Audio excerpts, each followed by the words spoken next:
Hey everyone, this is Mike, and I'm here with Isaac, Hey, and we're here to talk about some video games. More specifically, we're here to talk about Nintendo once again, as they've recently decided to make a pretty quote unquote gross statement regarding Palworld and their ongoing lawsuit with Pocket Pair, and a topic from Games Phrase suggesting that mods should not count as prior art because they can't run without underlying games.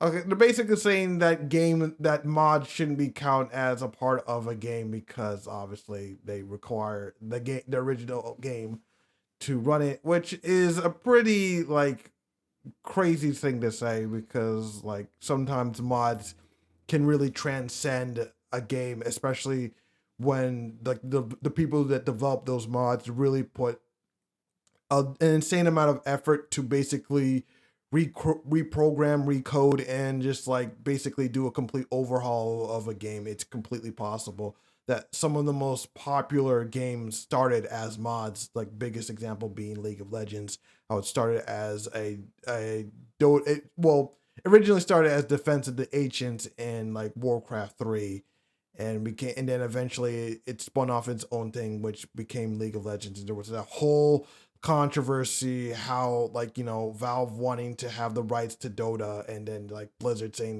they wanted to keep the rights to Dota because it was made in their game and all that stuff and yada yada yada.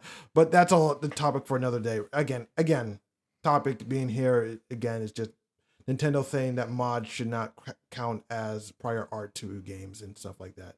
Again, it's a topic from Games Fray. And basically, as they mentioned that in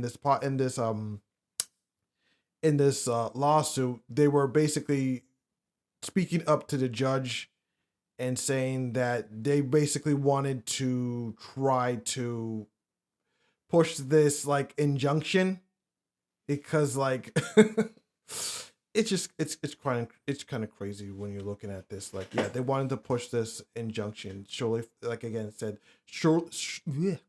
Sorry, I can't speak right now. like, like I said, Nintendo is seeking injunction despite the fact that even one assumed purely for the sake of argument, Nintendo's patents are valid and Pocket Pair used them to infringe on them. Pocket Pair would have to work around them by now. Where, okay, so as he said, mentions where we agree with Nintendo is that if there was an infringement in the past, there could be a risk of future infringements. So, like, Nintendo does have a point in saying that Pocket Pair could undo the changes made, but Pocket Pair equally understandably argues that any hypothetical injunction would have been worded in a way that does not impact a perfectly lawful versions of Palworld. So it is just a so what does huge that mess. mean? What do you mean by that? Okay, so basically like an injunction. So I'm not big into like law and stuff like that, Mm, but they're basically, yeah, an injunction means they want Pocket Pair to stop like allowing like mods as well.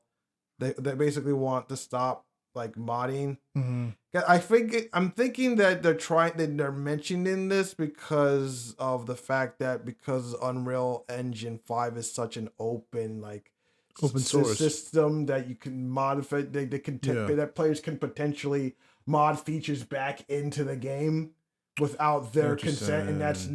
that's technically not Allowed. that's technically like not covered under law Yeah, because that's you can't go for like lawsuits against every single mod.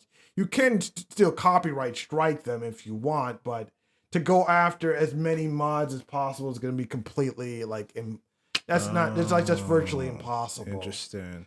That is a very interesting take.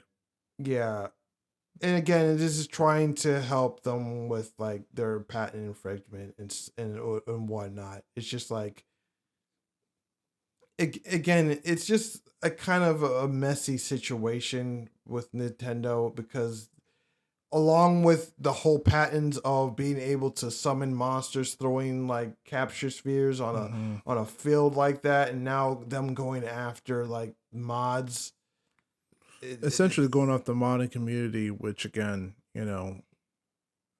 already with the fact of them getting past a U.S. patent right now for the throwing mechanic, which again is a broad, uh, uh it's broad in its own terms. The fact that Nintendo's kind of now thrown in this another tidbit in terms of modification of said games. Again, something I never really thought about it. At the end of the day, even though that, like, say that they don't win, some fan can come back and remod that stuff back into the game, and they Mm-hmm. can say like, oh, well, this is not really us. We didn't make it. This is just simply a mod from a fan. That added this in. We have no responsibility for that. So you would Yeah. have to go after the fan in that situation, which hasn't Sure. stopped Nintendo doing that either. Yeah, they have something that. So Also, as mentioned in the article, is that like they also want to go after moddings. So because even if like the mod of like some fan wants to put it in, they also want to stop possible inspiration that the devs can take from the modding community and put that into their game. yeah. Which is another like angle they're also arguing that they want to put a stop to that, which I mean, it's really like rude. It's like it's just like it's really rude of Nintendo for them to try to go after that because like as I mentioned that sometimes the biggest inspiration that you can get to improve your product is from your community. Mm-hmm. And like I said, like modding has lead to full like new ideas and full on products.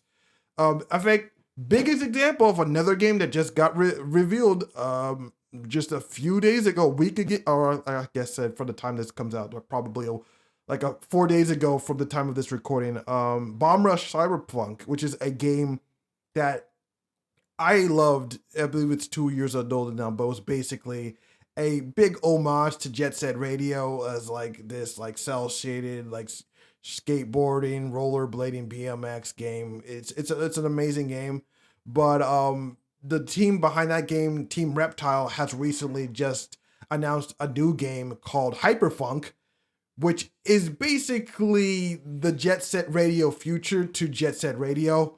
And the game is basically taking everything that was popular from the modding community of Bomb Rush Cyberpunk and put it into this game. Basically, things like the extra tricks, the Movement Plus mod, which makes you go super fast speeds, the multiplayer mod that was made for Bomb Rush Cyberpunk from Slop Crew and the All City Network mod. They're basically saying, hey, that's pretty cool. Let's take a crack at that and put that into the game, and that's basically what Hyperfunk is. And it just goes to show you that when you have a lot of love from your community that's willing to create something within your game, you can use that for your business, and you can basically turn that into another form of profit to satisfy your customers. And it seems like Nintendo wants to cut that off as much as they can as well, and it's just Well, I mean, here's the thing. Like, yes, I think you look at it at one end of modifications. You're absolutely right. Like how modifications can add a different layer to the game or expand on the game experience, which usually what mods tend to do. Great example, Half-Life, the greatest thing. Yeah, Spanned off Counter-Strike. Counter-Strike. Like, Yep. and then from that, it became its own thing. And it grew. And then you looked at the legal side about it, how League of Legends started off as being one of those mods, basically Yeah. made it off the engine of Warcraft Warcraft 3, which also, like you mentioned, became its own legal battle because Nintendo, I mean Blizzard tried to claim the rights for it. Like, no, this was built off our engine, so in a weird way, without you able to make that Dota game, without our engine, this game would not exist. So in a weird way, they were trying to sit down and claim that. But then there's also things that I do respect in terms of Nintendo, in terms of protecting their IPs and their properties. Like, here's a great example. You don't want Pikachu running around again in GTA 5. Like, that's not how your game. Like, there is a the modding community does have a weird grayish area in certain things in terms of liberties and stuff that they want to be taken for. So in that, yeah, I feel like Nintendo, I get it. I know Nintendo has done some very scummy things, but also Nintendo has a right to protect their IPs in this situation as well.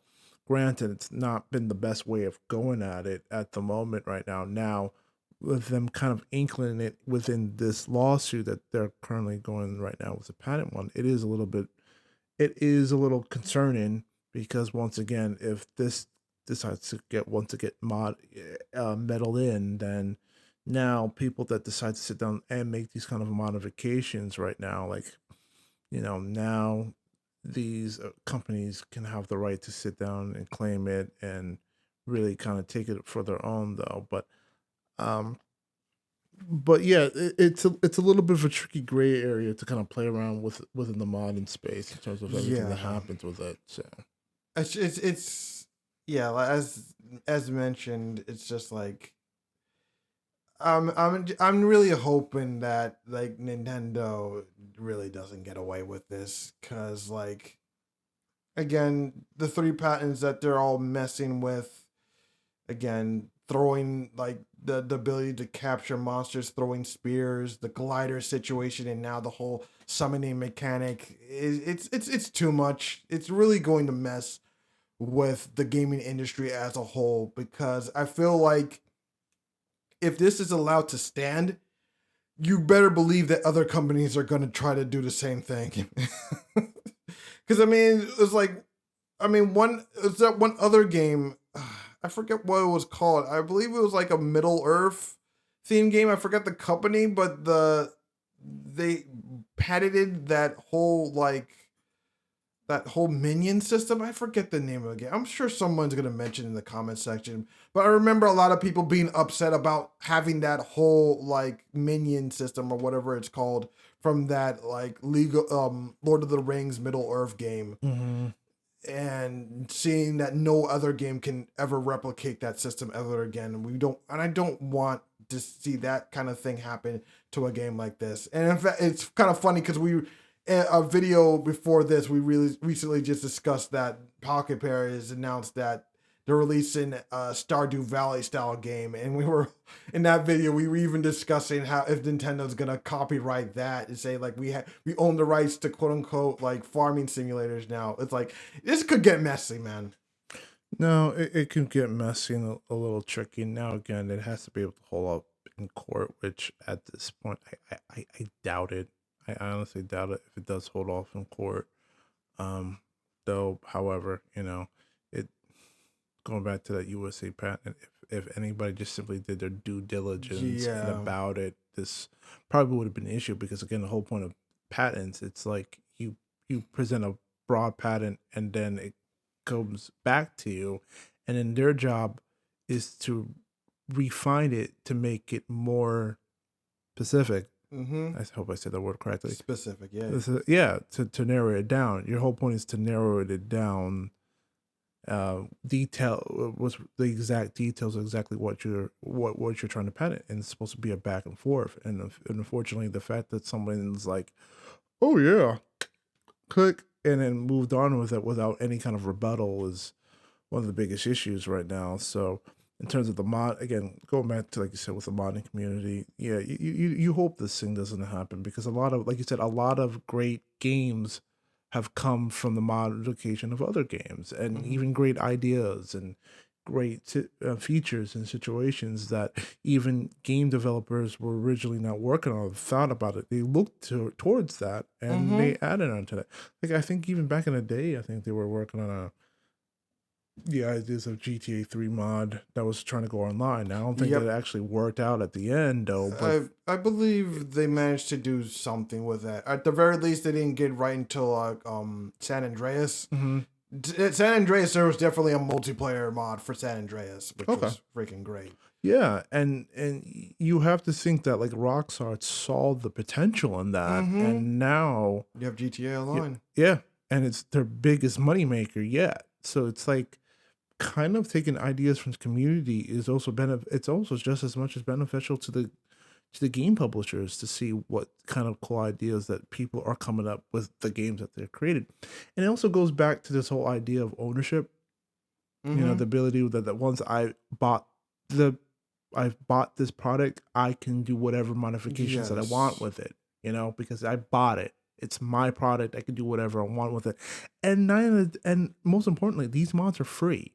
Mm-hmm. So no one's making any money off of this. It's just ideas just being presented. Well, that being said, yes, most mods are free, but to support that, obviously developing. Yeah, exactly. Donations, though. I know this is the way they can get around. That's the legal hole of that's donations. the complication that people says, like you can't like obviously you can't a donation, make money of it, but it's a donation. Yeah, I understand. But still, they're probably still gonna try to make an excuse saying like they're still making money, some kind of income. From, even though a donation is completely a separate thing from which they're probably trying to find a way around that too at the moment. Like it's just a different wording pretty much, and people get monthly donations for certain subscriptions and stuff like with that. Patreon or Subscribestar or BC, and I know all the those sites. Yeah. So, but as it stands, like the whole lawsuit